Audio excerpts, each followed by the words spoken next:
ਕਿਹਾ ਵਾਹਿਗੁਰੂ ਜੀ ਭਲਾ ਕਰਨਗੇ। ਰੱਬ ਜੀ ਦਾ ਨਾਮ ਜਪਿਆ ਕਰ, ਵਾਹਿਗੁਰੂ ਜੀ ਦਾ ਆਰਾਧਨ ਕਰਿਆ ਕਰ,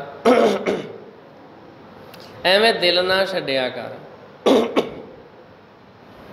ਪਰਮਾਤਮਾ ਜੀ ਕਿਰਪਾ ਕਰਨਗੇ। ਕਿਉਂਕਿ ਜਦੋਂ ਕੋਈ ਰੋਗੀ ਦਿਲ ਹੀ ਛੱਡ ਦਿੰਦਾ ਵੀ ਮੈਂ ਕਦੇ ਠੀਕ ਹੋਣਾ ਹੀ ਨਹੀਂ, ਫਿਰ ਉਹ ਸਗੋਂ ਦਿਨੋਂ ਦਿਨ ਜ਼ਿਆਦਾ ਹੀ ਬਿਮਾਰ ਹੋਈ ਜਾਂਦਾ। ਅਤੇ ਜੇ ਕੋਈ ਬੰਦਾ ਇਹ ਸੋਚੇ ਵੀ ਮੈਨੂੰ ਕੁਝ ਵੀ ਨਹੀਂ ਹੋਇਆ, ਉਹਨੂੰ ਸੱਚਮੁੱਚ ਕੁਝ ਵੀ ਨਹੀਂ ਹੁੰਦਾ। ਜਿਹੜੇ ਚੜ੍ਹਦੀ ਕਲਾ ਦੇ ਵਿੱਚ ਰਹਿੰਦੇ, ਇਹ ਚੀਜ਼ਾਂ ਬਹੁਤ ਕਾਊਂਟ ਕਰਦੀਆਂ ਨੇ। ਇਹ ਵੀ ਕਹਿ ਸਕਦੇ ਹਾਂ ਵੀ ਸ਼੍ਰੀ ਗੁਰੂ ਨਾਨਕ ਸਾਹਿਬ ਜੀ ਮਹਾਰਾਜ ਵੇਖੋ ਦੇਸ਼ਾਂ ਵਿਦੇਸ਼ਾਂ ਦੇ ਵਿੱਚ ਘੁੰਮੇ ਫਿਰੇ। ਉਹ ਜੰਗਲ ਬੀਆਬਾਨ ਵਿੱਚ ਰੋਗੀ ਰਹਿੰਦਾ ਸੀ, ਉਹਨੂੰ ਕੋਈ ਜੜੀਆਂ ਬੂਟੀਆਂ ਦੱਸ ਗਏ ਹੋਣਗੇ ਵੀ ਤੂੰ ਕੋਈ ਨਿੰਮ ਦੇ ਪੱਤੇ ਖਾ ਲਿਆ ਕਰ, ਕੋਈ ਹੋਰ ਦਵਾਈਆਂ ਆਦਿਕ ਖਾ ਲਿਆ ਕਰ। ਤੇਰੇ ਵਾਸਤੇ ਅਸੀਂ ਦੁਆ ਕਰਦੇ ਹਾਂ, ਰੱਬ ਜੀ ਦੇ ਅੱਗੇ ਅਰਦਾਸ ਕਰਦੇ ਹਾਂ, ਅਤੇ ਨਾਲ ਦੀ ਨਾਲ ਸਤਿਗੁਰੂ ਜੀ ਉਹਨੂੰ ਦਵਾਈ ਵੀ ਦੱਸ ਗਏ ਹੋਣ। ਉੱਥੇ ਗੁਰੂ ਸਾਹਿਬ ਨੇ ਸ਼ਬਦ ਉਚਾਰਨ ਕੀਤਾ ਵੀ ਹਰ ਸਮੇਂ ਰੱਬ ਨੂੰ ਉਲਾਮੇ ਨਾ ਦਿਆ ਕਰ। ਬਹੁਤਾ ਬੋਲਣ ਝੱਖਣ ਹੋਏ। ਬਹੁਤਾ ਬੋਲਣਾ ਐਵੇਂ ਝੱਖਾਂ ਮਾਰਨੀਆਂ ਹੀ ਨੇ। ਵਿਣ ਬੋਲੇ ਜਾਣੇ ਸਭ ਸੋਏ। ਰੱਬ ਜੀ ਬਿਨਾਂ ਬੋਲਿਆ ਹੀ ਸਭ ਕੁਝ ਜਾਣਦੇ ਹਨ। ਰਹੋ ਵਿਚਾਰ ਸਾਧ ਸੰਗਤ ਜੀ। ਬੰਦੀ ਛੋੜ। ਗੁਰੂ ਜੀ ਦੇ ਗਵਾਲੀਅਰ ਜਾਣ ਤੋਂ ਚੰਦੂ ਬੜਾ ਪ੍ਰਸੰਨ ਸੀ। ਜੋਤਸ਼ੀ ਨੂੰ ਖੁੱਲ੍ਹੇ ਇਨਾਮ ਦਿੱਤੇ। ਮੱਕੜੀ ਵਾਂਗ ਜਾਲ ਵਿਛਾ ਕੇ ਉਸਨੇ ਬਾਦਸ਼ਾਹ ਤੱਕ ਗੁਰੂ ਜੀ ਦੇ ਸਮਾਚਾਰ ਪੁੱਜਣ ਵਿੱਚ ਰੁਕਾਵਟ ਪਾ ਦਿੱਤੀ। ਬਾਦਸ਼ਾਹ ਵੱਲੋਂ ਜੋ ਰੋਜ਼ੀਨਾ ਨੀਅਤ ਸੀ ਉਹ ਬਕਾਇਦਾ ਪੁੱਜ ਰਿਹਾ ਸੀ। गुरु जी जिस कदर रोज़ीना बादशाह से आता वो किले के कैदियों को बांट देते और ख़ुद अपने घर से रुपया मंगवा कर खर्च करते। ये लिखा है कन्हैया लाल जी ने। तो साध संगत जी वो जिहड़ा खर्च आउंदा ਉਹ ਬਾਦਸ਼ਾਹ ਦੇ 'ਚ ਵੰਡ ਦਿੰਦੇ, ਪਰ ਬਾਦਸ਼ਾਹ ਨੂੰ ਇਹ ਗੱਲ ਇੱਕ ਤਰ੍ਹਾਂ ਨਾਲ ਭੁਲਾ ਦਿੱਤੀ ਗਈ ਕਿ ਉਸਨੇ ਗੁਰੂ ਸਾਹਿਬ ਨੂੰ ਗਵਾਲੀਅਰ ਦੇ ਕਿਲੇ ਵਿੱਚ ਭੇਜਿਆ ਹੋਇਆ ਹੈ। ਹਿੰਦੁਸਤਾਨ ਦੇ ਬਾਦਸ਼ਾਹ ਕੋਲ ਵੈਸੇ ਵੀ ਇੰਨੇ ਜ਼ਿਆਦਾ ਕੰਮ, ਹਰ ਰੋਜ਼ ਨਵੇਂ ਲੜਾਈਆਂ ਝਗੜੇ, ਕਦੇ ਦੇਸ਼ ਵਿੱਚ ਕਿਸੇ ਨੇ ਮੁਹਿੰਮ ਛੇੜ ਦਿੱਤੀ, ਕਦੇ ਕਿਸੇ ਨੇ ਕੋਈ ਨਾ ਕੋਈ ਨਵਾਂ ਪੰਗਾ ਖੜਾ ਹੀ ਰਹਿੰਦਾ ਸੀ। ਅਤੇ ਉਹਨੂੰ ਹਿੰਦੁਸਤਾਨ ਦੇ ਬਾਦਸ਼ਾਹ ਨੂੰ ਕਿਹੜਾ ਚੇਤਾ ਰਹਿੰਦਾ ਵੀ ਕਿਹਨੂੰ ਕੈਦ ਕੀਤਾ ਅਤੇ ਕਿਹਨੂੰ ਛੱਡ ਦਿੱਤਾ। ਉਹਦੇ ਆਲੇ ਦੁਆਲੇ ਕਦੇ ਕਿਸੇ ਨੇ ਗੁਰੂ ਹਰਗੋਬਿੰਦ ਸਾਹਿਬ ਦਾ ਜ਼ਿਕਰ ਹੀ ਨਾ ਕਰਨਾ। ਬਾਦਸ਼ਾਹ ਨੂੰ ਭੁਲਾ ਹੀ ਦਿੱਤਾ ਵੀ 6ਵੇਂ ਪਾਤਸ਼ਾਹ ਨੂੰ ਤੇ ਗਵਾਲੀਅਰ ਦੇ ਕਿਲੇ 'ਚ ਨਜ਼ਰਬੰਦ ਕੀਤਾ। ਸਿੱਖ ਗੁਰੂ ਜੀ ਦੇ ਦਰਸ਼ਨਾਂ ਤੋਂ ਵੰਚਿਤ ਹੋ ਜਲ ਵਿਹੀਨ ਮਛਲੀ ਵਾਂਗ ਤੜਫੜਾ ਉੱਠੇ। ਸੰਗਤਾਂ ਗਵਾਲੀਅਰ ਪੁੱਜਣ ਅਤੇ ਆਪਣੀ ਸ਼ਰਧਾ ਦੱਸਣ ਲੱਗੀਆਂ। ਦੁਰਾਨੇ ਹੰਗਾਮ ਮਸੰਦਾਨ व ਸਿੱਖਾਂ ਮੇਰ ਫਦੰਤ व ਦੀਵਾਰੇ ਕਿਲਾ ਰਸਜਦੈ ਮੇਕ ਕਰਦੰਦ। ਇਹ ਲਿਖਿਆ ਦਬਸਤਾਨੇ ਮਜ਼ਾਹਬ ਦੇ ਸਫਾ 234 ਦੇ ਉੱਤੇ। ਇਹਦਾ ਅਰਥ ਆ ਉਸ ਸਮੇਂ ਮਸੰਦ 'ਤੇ ਸਿੱਖ ਜਾਂਦੇ ਸਨ ਅਤੇ ਕਿਲੇ ਦੀ ਦੀਵਾਰ ਨੂੰ ਮੱਥਾ ਟੇਕਦੇ ਸਨ, ਕਿਲੇ ਦੀ ਦੀਵਾਰ ਨੂੰ ਚੁੰਮ ਕੇ ਮੁੜ ਆਉਂਦੇ ਸੀ। ਕਿਉਂਕਿ 6ਵੇਂ ਗੁਰੂ ਜੀ ਤੱਕ ਸਿੱਖਾਂ ਨੂੰ ਪਹੁੰਚਣ ਹੀ ਨਹੀਂ ਸੀ ਦਿੱਤਾ ਜਾਂਦਾ। ਮੁਖੀ ਸਿੱਖਾਂ ਵਿੱਚ ਇਸ ਗੱਲ ਦੀ ਚਰਚਾ ਚੱਲੀ। ਭਾਈ ਪਿਰਾਣਾ ਅਤੇ ਭਾਈ ਜੇਠਾ ਜੀ ਤੋਂ ਗੁਰੂ ਜੀ ਦਾ ਵਿਛੋੜਾ ਨਾ ਸਹਾਰਿਆ ਗਿਆ। ਆਤਮ ਸੱਤਿਅਤਾ ਨਾਲ ਉਹਨਾਂ ਨੇ ਬਾਦਸ਼ਾਹ ਨੂੰ ਸੁਪਨੇ ਵਿੱਚ ਡਰਾਇਆ। ਇਹਦਾ ਜ਼ਿਕਰ ਕਨ੍ਹਈਆ ਲਾਲ ਜੀ ਨੇ ਵੀ ਕੀਤਾ ਹੈ।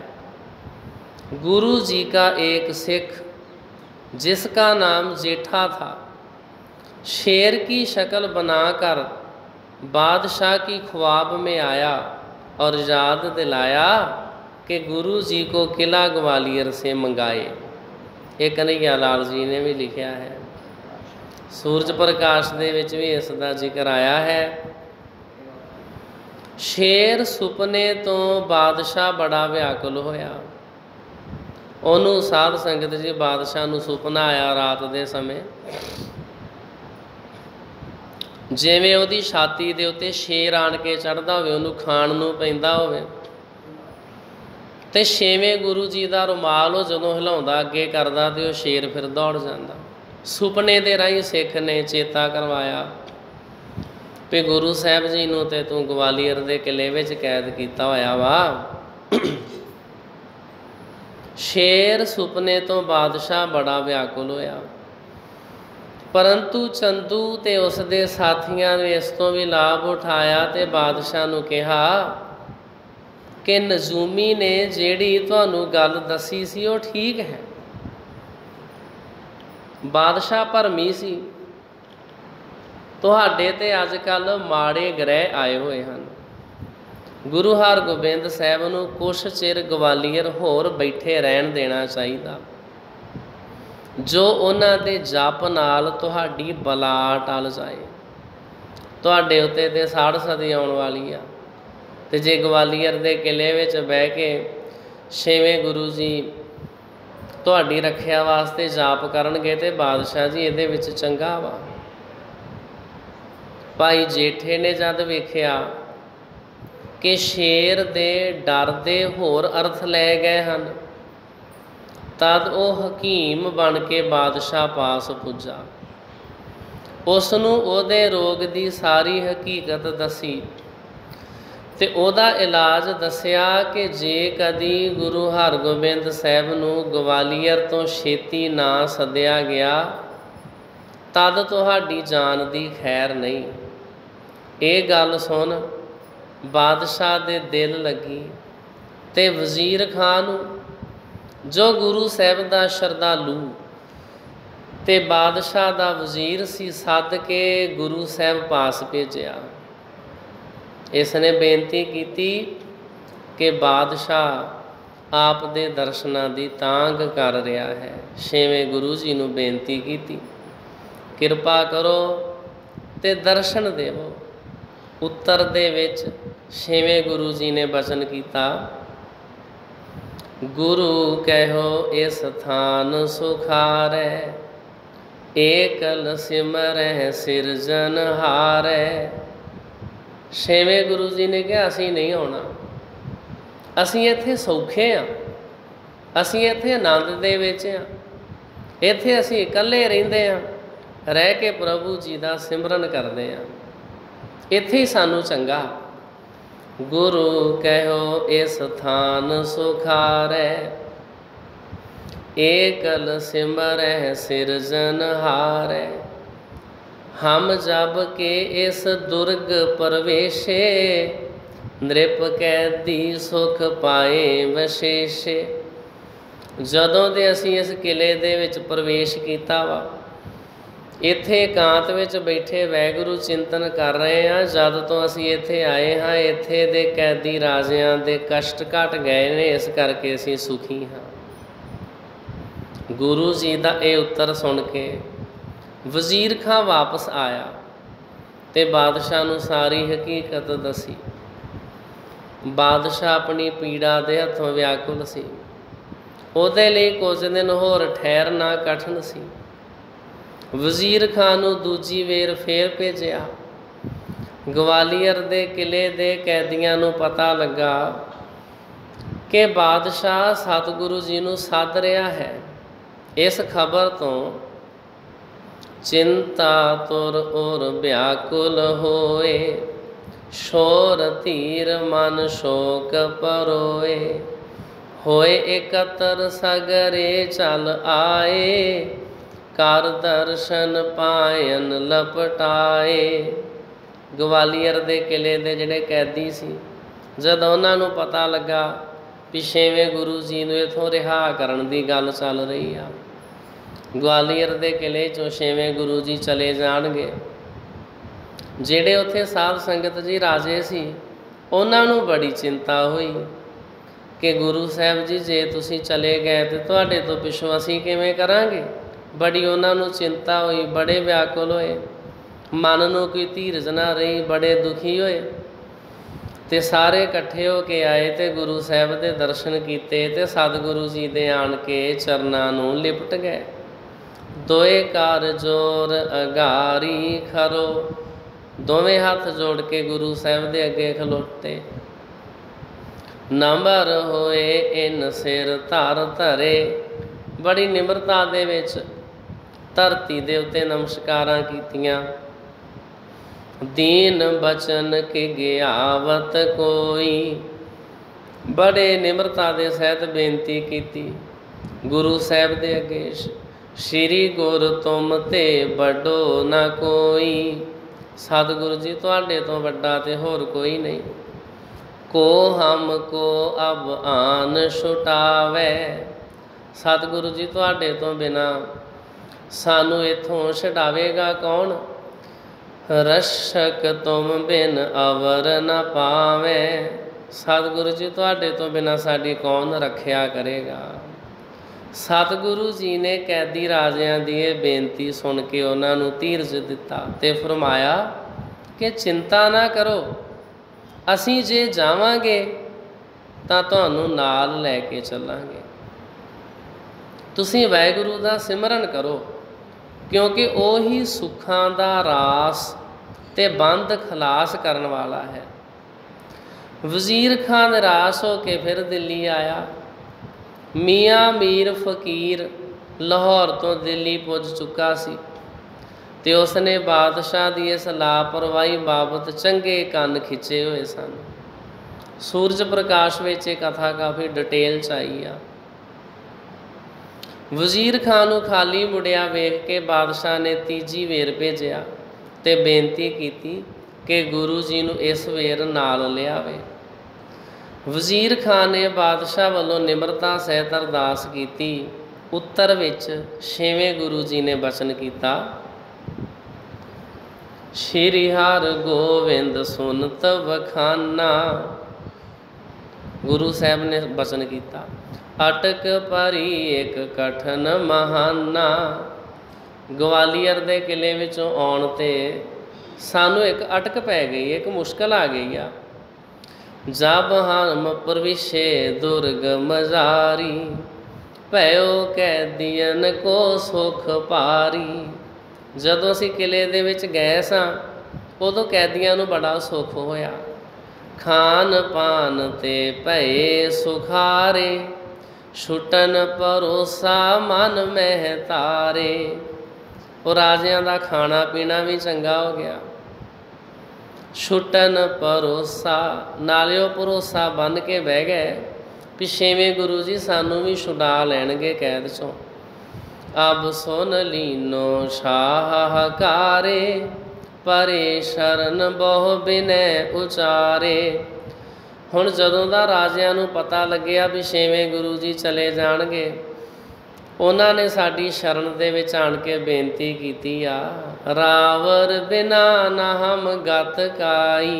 सतगुरु जी तुहाडे तो बिना साड़ी कादी हालत, कै मारो कै दे हो जिवाई। जे सतगुरु जी तुसी सानू छड्ड के जाना किले चों, सानू तुसी फिर इत्थे मार ही जाओ। तुहाडे तो बिना भी तो असीं मर ही जाना, साडा जीवना मरना हुण तुहाडे वास ही आ। हमरे सदा प्रतिज्ञा यही, शरण परे को त्यागत नहीं।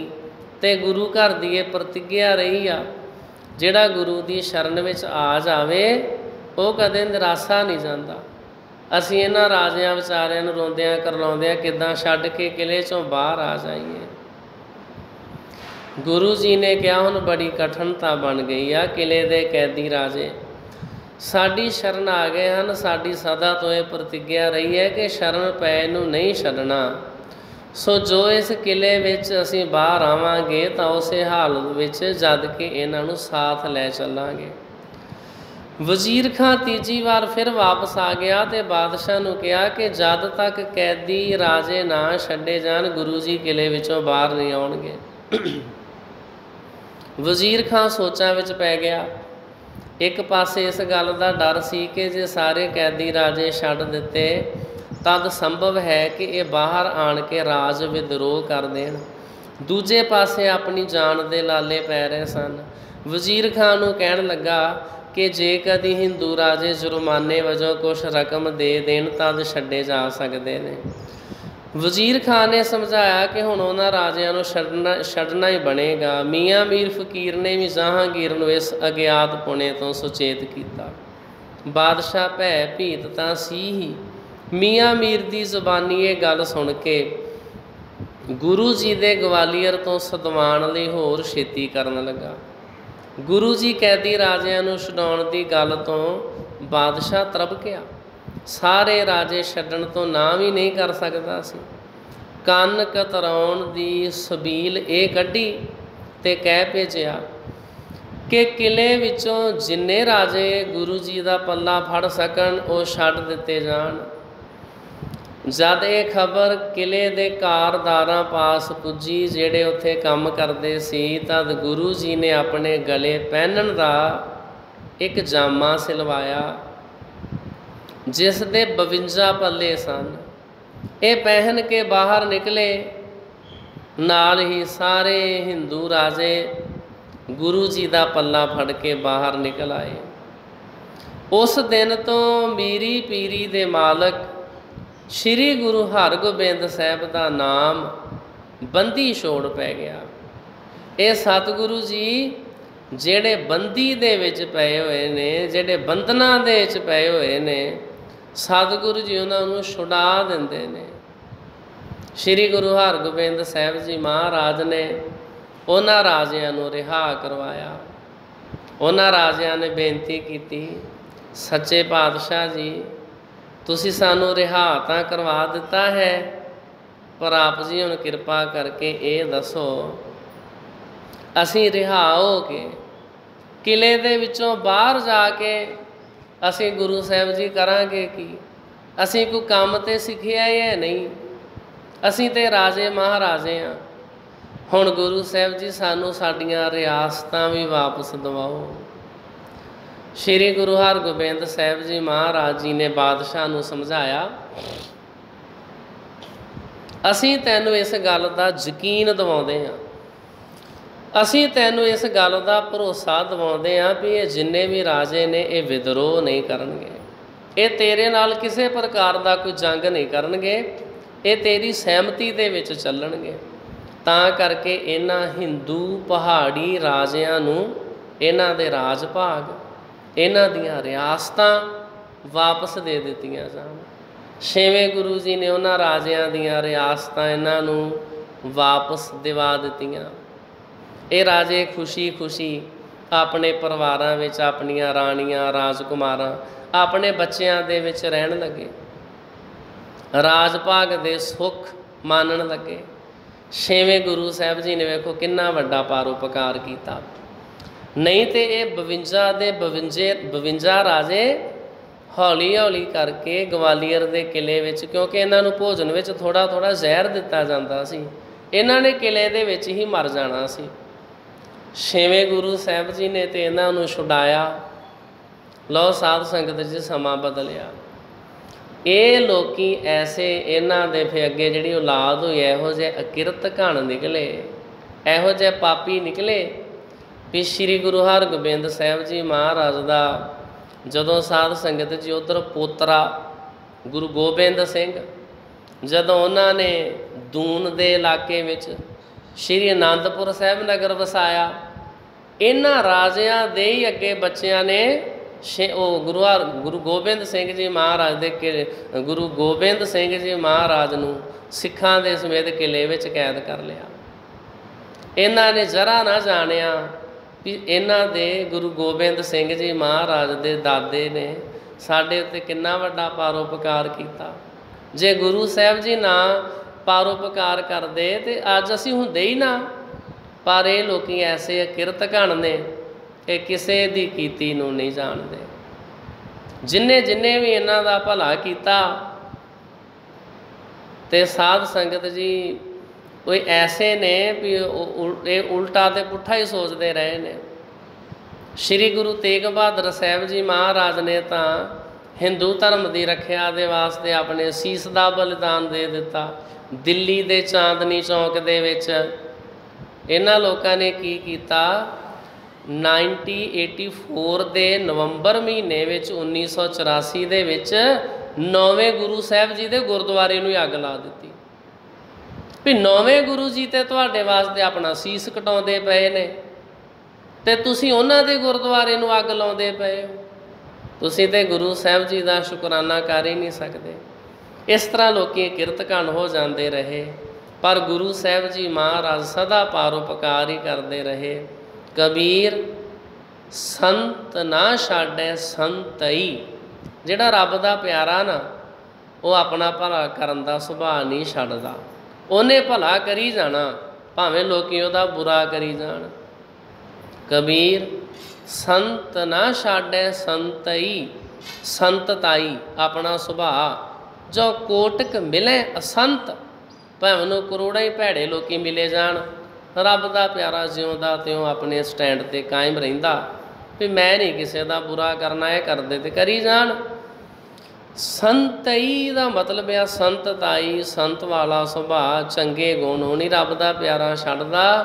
कबीर संत ना छाड़े संतई, जो कोटक मिले असंत मलियागर।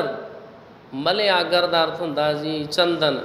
मलियागर भयंगम बेड़ियो, भयंगम का अर्थ हुंदा सप, तां शीतलता ना तजंत।